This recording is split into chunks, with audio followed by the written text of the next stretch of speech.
2021 में हमने चित्रकूट से हिंदू महाकुंभ का आयोजन किया। हिंदू एकता महाकुंभ का आयोजन किया, जिसको आप सब जानते हैं। फिर आयुष्मान शास्त्री से हमने बागेश्वर से उड़ीसा तक हिंदू पद यात्रा करवाई, उसका भी विश्राम हमने करवाया। और आज 7 नवंबर से 16 नवंबर तक हमने हिंदू एकता, सनातन हिंदू एकता पद यात्रा निकाली। किसी प्रकार की विघ्न बाधा नहीं। कुछ लोगों ने चैलेंज किया था कि हम हिंदू यात्रा नहीं होने देंगे। हमने कह दिया तुम चैलेंज करते रहो, दम है कितना दमन में तेरे, देख दिया देखें। सबका दम धराशायी हुआ। आज मैं बहुत प्रसन्न हूं, ये मेरा ही कार्य है। हम आपको विश्वास दिला रहे हैं, यह पदयात्रा यही विश्राम नहीं ले रही है। बड़ी आप मेरी बात गंभीरता सुनिए, बहुत शीघ्र ही हम लोग दिल्ली से कश्मीर तक की हिंदू एकता पदयात्रा निकालेंगे।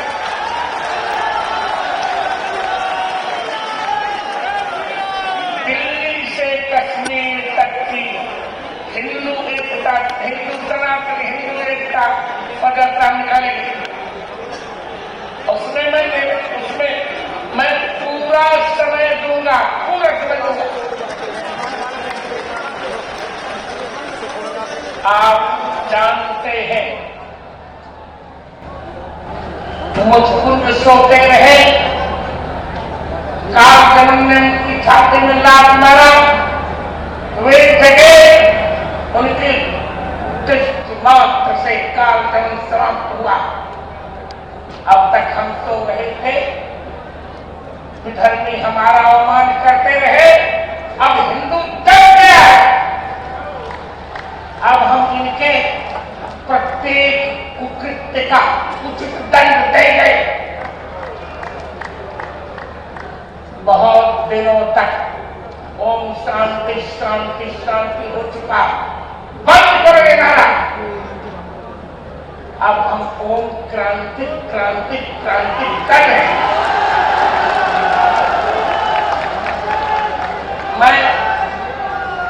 मैं कोई रटा हुआ वाक्य नहीं बोलता, जो कहता हूं वो करता भी हूं। अब हम क्रांति करेंगे और इनके प्रत्येक कुकृत्य का दंड देंगे। पर एक बात मुझे कहनी है, अब संत जनों को भी अपने मतांतर भुलाकर एक हो जाना पड़ेगा। उपासनाएं अलग अलग चलती रहेंगी और राष्ट्र की एकता के लिए हम एक होना होगा। मैं एक उदाहरण देना चाहता हूं। देखिए, एक सिद्धांत आप नोट करिए, जब तक भारत में 80% हिंदुओं की संख्या नहीं हो जाती, तब तक भारत से आतंकवाद नहीं मिट पाएगा। अब प्रश्न है कि हम 80% हिंदू संख्या कैसे करें? पहली बात, हमें जनसंख्या में भी बढ़ोतरी करनी पड़ेगी।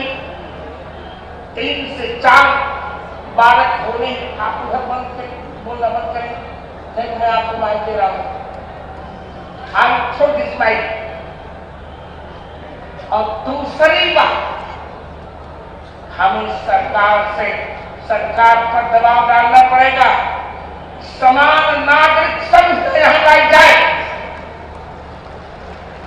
ये थोड़े हिंदू 2-3 बालक उत्पन्न करें और इनके यहाँ भेड़ों की भांति 25-25 बालक हो जाए। हमें समान नागरिक संहिता चाहिए ही चाहिए। बहुत हो चुका। और तीसरी बात जो अब मैं कह रहा हूं, सारे हिंदुओं को जागरूक होना पड़ेगा। 80% संख्या के लिए एक ही उपाय है, हम परावर्तन सिद्धांत अपनाएंगे। भले मेरी बात से कुछ आचार्य सहमत न हो, पर हमारे जगत गुरु आद्य रामानंदाचार्य ने परावर्तन सिद्धांत अपनाया। एक आप पढ़ चुके हैं, एक साथ 25 लाख हिंदू विधर्मियों को हिंदू बनाया। हम आज प्रस्थानिक त्रयी भाष्यकार होने के नाते, निर्विवाद जगत गुरु रामानंदाचार्य होने के नाते इस मंच से घोषणा करते हैं कि हम अब जो भी हिंदू बनना चाहेगा उसे हम हिंदू बनाएंगे।